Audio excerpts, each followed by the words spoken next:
bonjour dal leen ak jàmm ci seen site yi di VIP People VIP Info.net ngir am ay xibaar yu leer te dëgg su ngeen abonné ba noppi bu leen fàtte bés cloche de notification bi tey nag ñu xëy samedi fukki fan ci weeru octobre atum 2020 indi leen li gën a fës ci yéenekaay yi yéenekaay bi ñu koy tàmbalee di lii quotidien suñu natango bi jiite ko di Babacar Dione li ci gën a fës mooy lii exigence tout azimut muy li gën a fës ci yéenekaay bi di lii quotidien suñu natango bi jiite ko di Babacar Dione muy nataalu kii di Guy Marius Sagna di activiste bu mag boobu nga xamante ni moo bokk ci mouvement boobu ñu dippee France Propre Dégage Guy Marius Sagna et ses camarades manifestent encore cet après-midi Guy Marius Sagna daal dafa fas yéene wàcc tey encore ci mbedd bi pour manifester wu ndax tey exigence loo xamante ni dañ koy laajte depuis boobu ba léegi Guy Marius Sagna nag ku ko xam-xam na ni activiste bu mag la boo xamante ni lépp loo xamante ni combat citoyenneté la daf ciy taxaw ba tey suñu sukkandikoo ci yéenekaay bi di li quotidien ñu ngi ñuy fesal nataalu kii di docteur Bousso lendemain du Magal Touba vers un deuxième vague du coronavirus docteur Bousso daal nee na yaakaar na ni que daal ginnaaw bi ñu jógee Magal Touba dañuy jëm ci beneen vague boo xamante ni maanaam coronavirus bi dafa war a ñëwaat en tout cas ñi ngi toog di xaar nee nañu daal nañu wéy dégluwante fii ak fukki fan ak ñeent maanaam muy 14 jours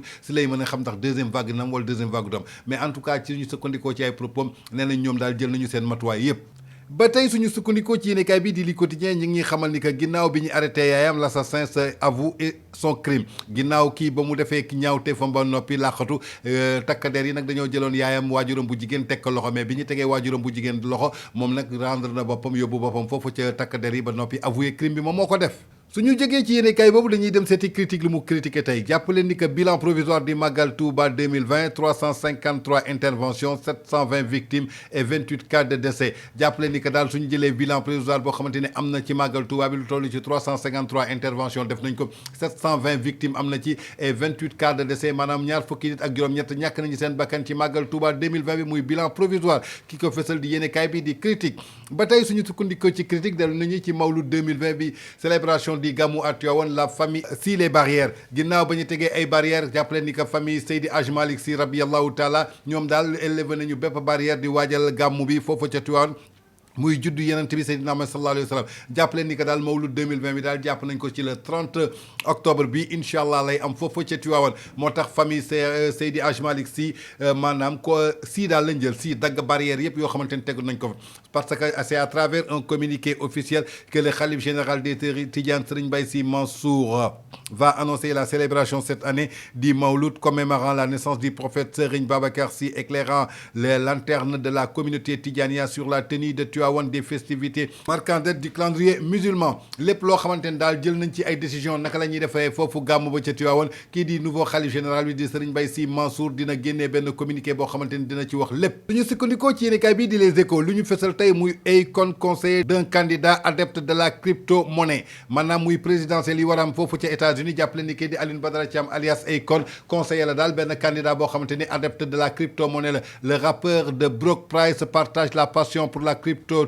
des milliardaires de crypto-monnaie et des adeptes de l'évasion fiscale ont des projets similaires à Akon City au Porto Rico muy daal loo xamante ni xew na foofu ci États-Unis ki ko fesal di Les Échos ba tey suñu sukkandikoo ci Les Échos ñi ngi dellu siwaat ci match bi nga xamante ni doxoon na ci diggante Sénégal à Maroc muy match xarito Sénégal ñàkk ci Maroc dóor ko ñetti bal ci dara maanaam une équipe sans âme en l'absence de Sadio Mané et Koulibaly ginnaaw Sadio Mané ak Koulibaly bi ñu marqué seen absence daal gis nañu daal équipe bu Sénégal boobu équipe la boo xamante ni daal dem na foofu mais amam nekku fa woon moo waral Maroc dóor ñu 3-1 ki ko fesal di yéenekaay bi di Les Échos suñu sukkandikoo ci yéenekaay bi di Direct News lu ñu fesal tey un budget qui passe de 2500 milliards en 2012 à plus de 4500 milliards en 2021 fesal ci nataalu kii di Abdoulaye Daouda Diallo ginnaaw bu mu yokkee benn hausse maanaam ci budget bi atum 2021 malgré la pandémie le ministre du budget produit une loi de finances de la hausse de 373 milliards par rapport à 2020 waaw maanaam ginnaaw bi ñu jógee ci mbas bi kii di Abdoulaye Daouda Diallo daal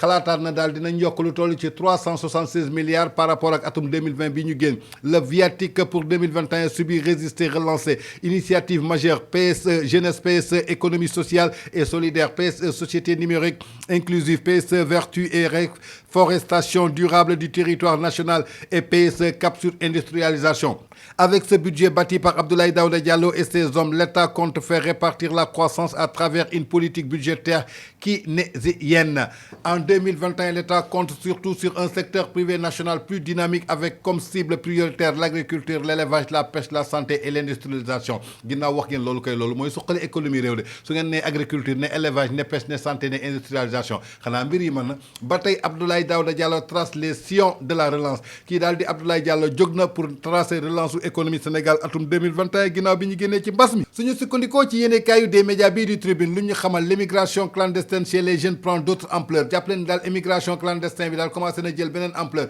entre misère galère et stress gars yi daal ñu ngi ci misère galère ak stress ba tax na ñëpp bëgg nañu gàddaay jël gaal bi ne Barça mbaa Barsax maanaam daal jamono ji ñu toll daal jeunes yi jëlaat nañu yoonu gaal yi xamuñu nag lan moo leen ci xiir xamuñu dëkk bee métti xamuñu dëkk bi dafa magi en tout cas doy na waar muy li gën a fës ci yéenekaay bii du Tribune 15 ans dans les classes avec une fausse identité ah kii li mu def doy na waar fukki at ak juróom mi ngi ci classe yi mais avec une fausse identité ki ko fësal di yéenekaay bii di Tribune ba tey suñu sukkandikoo ci yéenekaay bii di Tribune apologie de la violence éthique Moustapha Diakhaté réclame la destitution du député Aline Dembouri Sow ginnaaw Aline Dembouri Sow bu mu taxawee démb ne président Macky Sall dafa mën na am 3e mandat ba noppi su fi jógee benn dauphin la muy Abdoulaye Daouda Diallo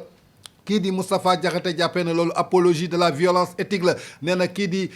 Aliou Dembourou Sow daal dañ ko war a dàq foofu ca assemblée nationale nañ ko defee ak Cheikh Tidiane Gadio ba tey suñu sukkandikoo ci rappeur bi di 10 000 problèmes ginnaaw ba ñu jàppee yamba ci moom foofu ca Mbacké ci màggalu Touba bi kii di Mame Matar Gueye demande sa libération et accuse les narcotrafiquants Mame Matar Gueye nag bu Jamra ñoom ñoo fi doon xeex wàllu drogue mais nee na daal nañu libéré kii di 10 000 problèmes Mame Matar Gueye nag kenn xamatul position fan la féetee en tout cas munoo fi yor ONG Jamra di xeex lu mel ni ay drogue ak yu mel noonu tey 10 000 problèmes ñi jàpp ci moom yamba ba taxaw mu confessé wu ne ma 2001 ba tey mi ngi tox yamba ci biir dëkk bi nga ne nañu ba ak nañu libéré kii di 10 000 problèmes ba pare jàpp narcotrafiquants yi en tout cas Mame Matar Gueye ay waxam cohérent wul benn yoon ci libération bi mu sàkkul pour ñu defal ko kii di 10 000 problèmes ba tey suñu sukkandikoo ci source A lu ñuy fësal tey maanaam bouffée à l'énergie et au mental plus humiliés par les Marocains 3-1 match amical les Lions quittent le royaume sans culotte en tout cas défaitu Sénégal bi métti na trop Marocains yi jàpp nañu les Lions de l'Atlas daal ñoo jël les Lions de la Teranga broyé leen ba ñuy bëgg a dee gars yi jógee foofu nag bi ñuy ñibbi si c'est sans culotte la SAR muy société africaine de raffinage capte un financement de 200 millions d'euros pour son projet de traitement de pétrole brut à Sangomar muy beneen xibaar boo xamante ni feeñ na foofu ca SAR muy société africaine de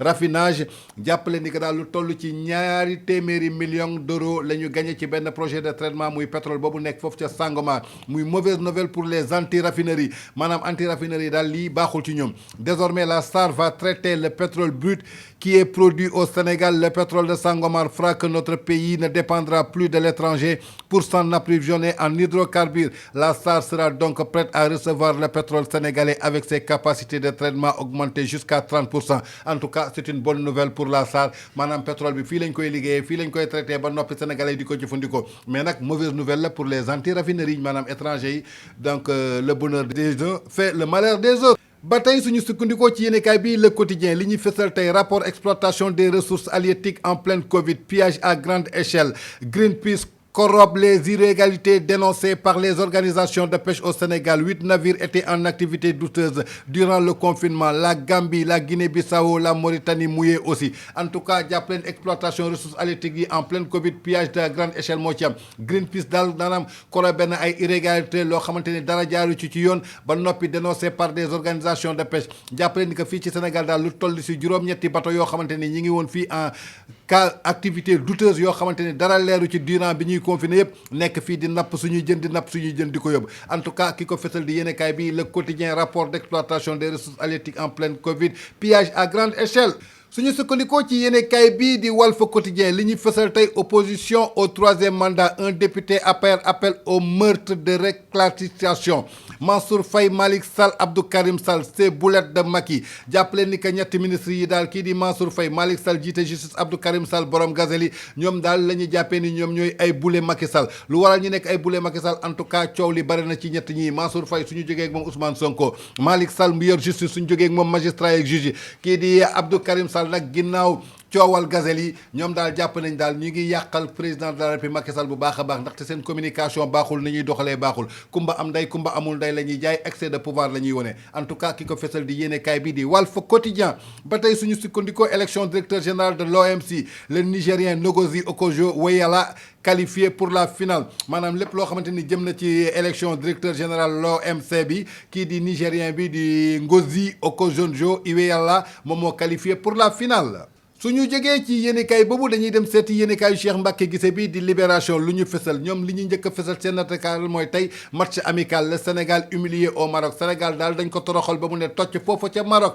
affaire des 5 Sénégalais morts dans un incident criminel à Denver une tueur sans coupable maanaam muy famille Djibril Ndiol boobu nga xamante ne rey nañ leen foofa ca Amérique maanaam ca Denver ci benn incendie jàpp leen daal benn tuerie la boo xamante ne amul benn coupable plus de 2 mois après les assassins courent toujours les dernières révélations de l'enquête jàpp leen ginnaaw bu mu amee ñaari weer assassin yi daal ñu ngi ci ginnaaw kenn gisu ci kenn donte yëkkati woon nañu ndàmpaay teg ko pour ku xam ñan ñoo def incendie criminel boobu mais jàpp leen daal lépp loo xamante ni révélation enquête bi indiwaat na ko tey seen yéenekaay bii di Libération fësal na ko. ba tey suñu sukkandikoo ci yéenekaay bii di Stade Sport lu ñu fësal tey Maroc Sénégal 3-1 Ali Odzik Broie Aliou Cissé maanaam entraîneur u Maroc bi daal dafa jël Aliou Cissé yéey ko ba mu ne tocc fëgg ko ñetti bal ci dara jàppale ni équipe nationale du Sénégal boobu daal kii di Sadio Mané di Kalidou Koulibaly kenn si ñoom fekkeew ci match yi moo tax Ali Odzik daal broyé na Aliou Cissé ba mu ne tocc plus lourde défaite depuis 7 ans jàppale ni que fii ginnaaw juróom-ñaari at Sénégal mi ngi soog a am défaite am bi gën a métti première défaite en amical depuis juin 2018 plus large défaite de Aliou Cissé daal jàppale ni que Maroc moo ko dóor bu gën a métti bi mu yoree équipe nationale ba tey maanaam 3-1 muy match amical boo xamante ni doxoon na démb ci diggante Sénégal ak Maroc en attendant ñiy xaar Sénégal nu muy mujjee ak Mauritanie. suñu sukkandikoo ci yéenekaay bii di suñu làmb lu ñu fesal tey muy nataalu kii di Boy Niang ak Tapha Tine préparation du choc des chocs Boy Niang 2 en France Tapha Tine aux USA ginnaaw seen préparation Boy Niang delluwaat na foofu ca France ginnaaw ba muy jàkkaarloog Balla Gaye foofu la nekkoon ca Lille kii di Tapha Tine nag moom dem na foofu ca Amérique pour waajal combat bi dox ci digganteem ak kii di Boy Niang ba tey ci suñu làmb ñu ngi fësal 2 combats 2 victoires l'école Boy Niang assure l'essentiel ginnaaw ba ñu amee ñaari combat ñaari victoire la ñu am muy école de lutte bu Boy Niang daal moom l'essentiel moom assuré na ko suñu sukkandikoo ba tey ci suñu làmb ñu ngi fësal nataalu kii di Eumeu Sène ak Lac de Guiers de négociation pas d'accord avec Gaston ginnaaw bi Gaston Mbengue nekkee foofu di négocier diggante Lac de Guiers ak Eumeu Sène jàppale ni que daal ñu ngi ci négociation yi mais accord feeñagul xëy na fi ak ay bés accord dina ma sa feeñ ci diggante combat boobu dox ci diggante Lac de Guiers 2 ak Eumeu Sène jërë ngeen jëf ginnaaw bi ñu leen indilee li gën a fës ci seen yéenekaay tey samedi fukki fan ci weeru octobre atum 2020 muy seen site yi di VIP People VIP Info point net nee naa leen su ngeen abonné ba noppi bu leen fàttee bés cloche de notification bi ngir jot yeneen vidéo muy seen site yi leen di jox ay xibaar yu leer te dëggu d'ici là nous vous souhaitons de passer une excellente journée et bon week-end et nous vous donnons rendez-vous à lundi inch'Allah.